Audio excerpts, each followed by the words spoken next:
Hey guys, it's lunch time na, New Year pa rin. We're gonna make some spaghetti. Akala ko hindi na ako magluluto ng spaghetti kasi kahapon nagsotang soup ako. Pero this time, para mamaya may terno pa yung ating ibang Ayan.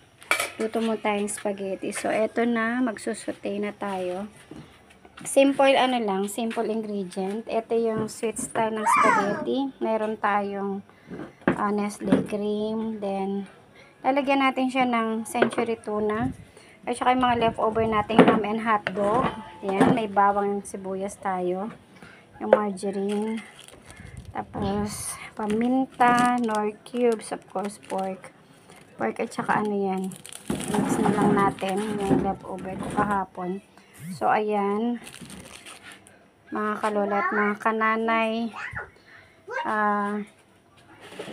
para lang pandagdag pa rin sa ating hanggang ngayon, New Year pa rin. So, kailangan may mga foodang pa rin tayo sa ating lamesa. So, ayan na. Mainit na yung ating saucepan dito. Magsusutay na tayo. Wait lang. Bitawan muna natin ito at na makapag-sutay. Hindi ko magawa. Wala akong holder. Hindi ko pa nalalagay. Ayan na guys, paluto na yung ating pasta. Actually, hindi ako naglalagay ng mantika dyan. Asin lang. Kasi para mas kumapit yung sauce pag naglagay na tayo ng sauce. Yung mantika kasi. Sa chef ko talaga natutunan yun. Dumudulas yung sauce so hindi na-absorb at nawawala ng lasa yung pasta. At this point, ito na yung ating sauce. Nilagay ko na rin yung ating lahat ng ingredient dito, yung pinakita ko kanina. At the same time, nalagyan na natin siya ng evap. Isusunod na natin ngayon yung ating Nestle cream. Konting kulo na lang yan. At ready na yung ating sauce. Okay.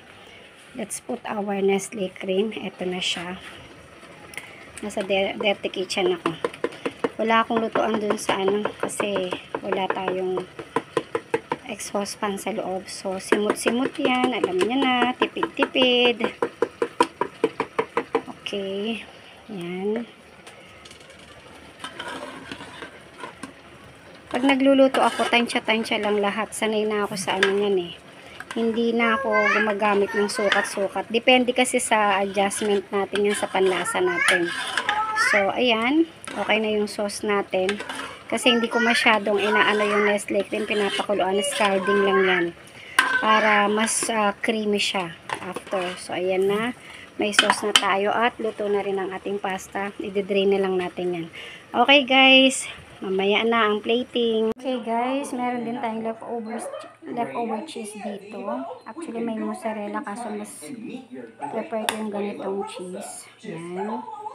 Cubes na maliit kasi mahirap siyang i-grate dahil nga masyadong malambot. Hindi ko na Ito na yung ating pasta. And here's our sauce. Ayan.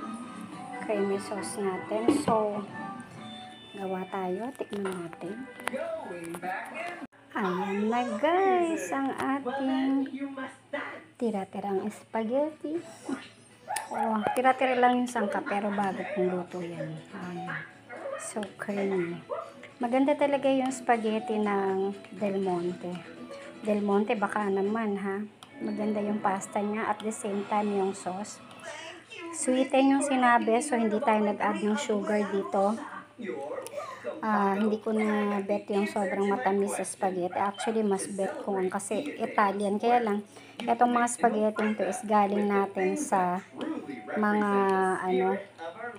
yung isa galing dun sa Christmas party ng anak ko, yung isa naman galing sa gift from someone na ewan ko, nakalimutan ko kanina galing. Tapos yung isa na niluto ko last time galing naman sa mga ka-officer natin sa Katutubo at meron pa tayong galing sa reunion. So ayan na, meron na tayong spaghetti. Ciao! Kain na po tayo. Happy New Year again!